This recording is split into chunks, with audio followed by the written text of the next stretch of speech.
नमस्कार, अस्सलामु अलैकुम। लाइव हिंदुस्तान पर आप देख रहे हैं वीडियो शो दीन दुनिया। मैं हूं इमरान खान। जो कल तक दहशतगर्द थे, अलकायदा थे, जिन पर अमेरिका ने $10 मिलियन का इनाम रख छोड़ा था, आज वो अमेरिका के लिए पाक व साफ हो गए हैं।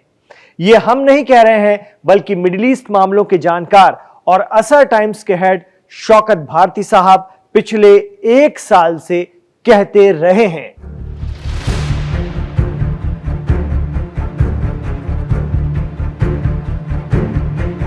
लाइव हिंदुस्तान के शो दीन दुनिया पर शौकत भारती कई बार दोहरा चुके हैं कि वो वक्त आएगा जब सीरिया में बरसरे इक़्तिदार HTS अमेरिका के लिए दूध की धुली बन जाएगी, और वाकई वो दिन आ गया है। तो बड़ी खबर यह है कि प्रेसिडेंट डोनाल्ड ट्रंप ने मई के महीने में मिडिल ईस्ट में किए गए अपने वादे को पूरा कर दिया है। जी हां, टॉप अमेरिकी डिप्लोमेट ने ऐलान किया है कि ट्रंप एडमिनिस्ट्रेशन ने सीरिया के हयात तहरीर अल शाम को विदेशी आतंकवादी संगठन यानी FTO की लिस्ट से बाहर कर दिया है।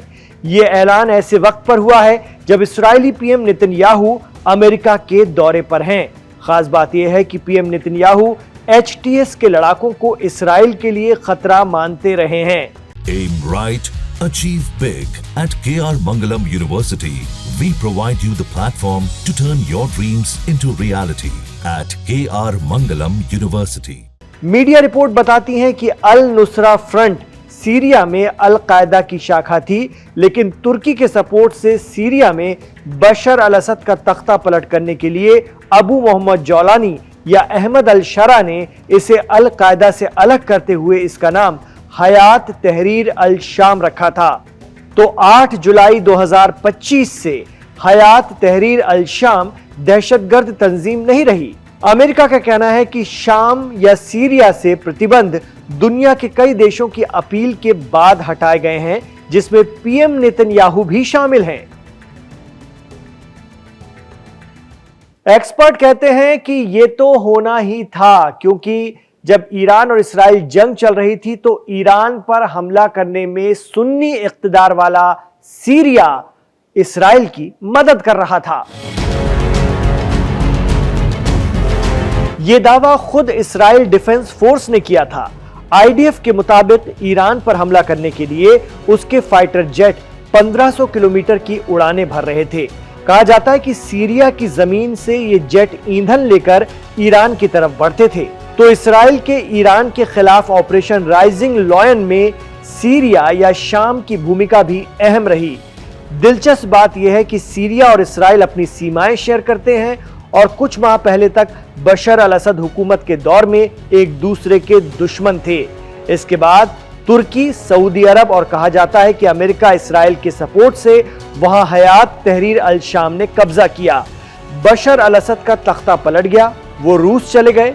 कभी अलकायदा और फिर खूंखार दहशतगर्द तंजीम दाइश में रहे अबू मोहम्मद जौलानी अब सीरिया के प्रेसिडेंट हैं, और खुद अमेरिका के जरिए दिया गया दहशतगर्दी का ठप्पा उन पर से अमेरिका ने ही हटा दिया है।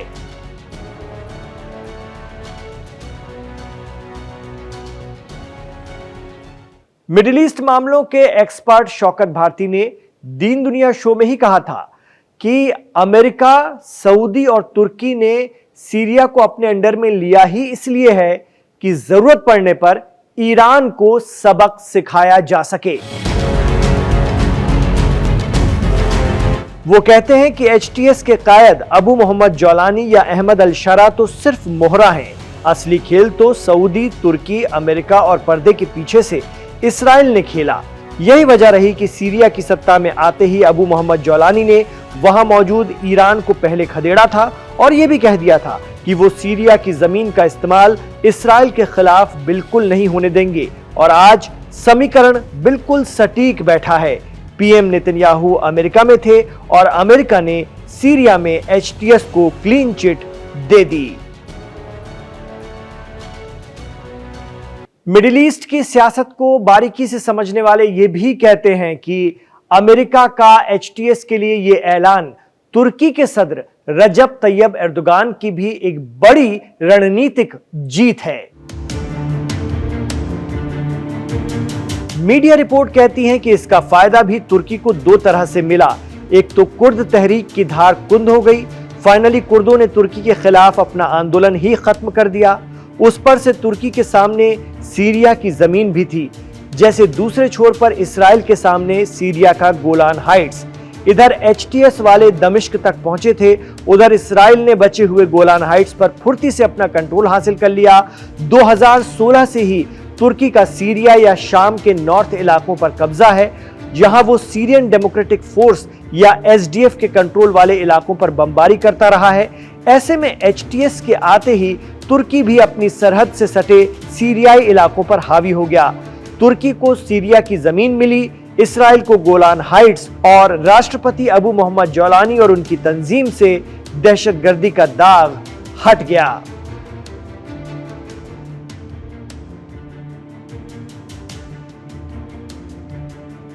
इसराइल के पीएम नेतन्याहू इस वक्त अमेरिका में हैं और जब उनसे पूछा गया कि सीरिया के साथ अमेरिका के ताल्लुकात में बढ़ती गर्मजोशी से क्या वो सहज हैं, उस पर उनका क्या जवाब था, उस पर भी विश्लेषण सुनिए। पीएम नेतन्याहू ने कहा कि खित्ते में ईरान और उसके सहयोगियों के कमजोर होने से स्थिरता, सुरक्षा और अमन के लिए नए अवसर सामने आए हैं। साथ ही उन्होंने कहा कि दमिश्क में नई सरकार के साथ एक चैनल खोलने के लिए वो अमेरिकी प्रेसिडेंट ट्रंप की भी तारीफ करते हैं।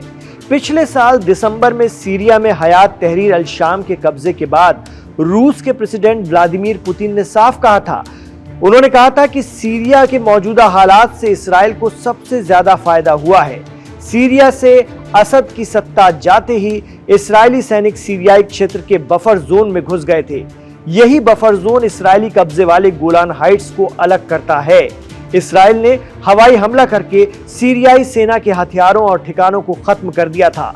उस वक्त रूसी राष्ट्रपति ने कहा था कि रूस उम्मीद करता है कि इस्राएल सीरियाई क्षेत्र से हट जाएगा, लेकिन मुझे लगता है कि इस्राएल यहां से हटने की बजाय खुद को और मजबूत करेगा।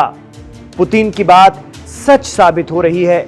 इस्राएल ने सीरिया में जौलानी की नाक के नीचे खुद को मजबूत कर लिया और जौलानी हुकूमत चुपचाप देखती रही।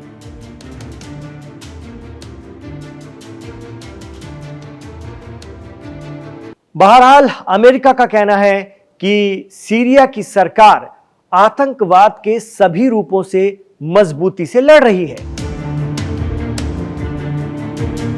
और एचटीएस की इसी प्रतिबद्धता के बाद उन्होंने ये कदम उठाया कि उन्हें दहशतगर्दी के ठप्पे से आजाद कर दिया जाए।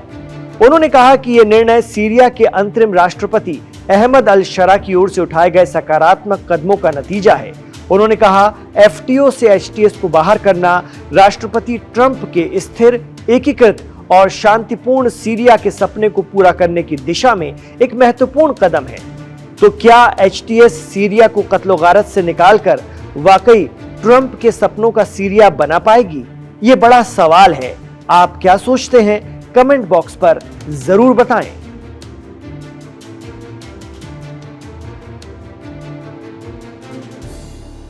लाइव हिंदुस्तान पर दीन दुनिया शो में इमरान खान के साथ आखिर तक कनेक्ट रहने के लिए आपका बहुत शुक्रिया।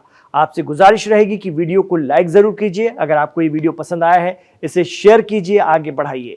आपसे ये भी कहना चाहेंगे, हमारे चैनल लाइव हिंदुस्तान को सब्सक्राइब करते जाइए। 12 मिलियन से भी ज्यादा सब्सक्राइबर इसके साथ हैं। आप साथ देंगे तो ये बहुत जल्दी 13 मिलियन के आंकड़े को भी पार कर जाएगा। बस आपका साथ चाहिए, आपका विश्वास चाहिए, आपका एतमाद चाहिए। अपना ख्याल रखिए, अपनी दुआओं में हमें याद रखिए।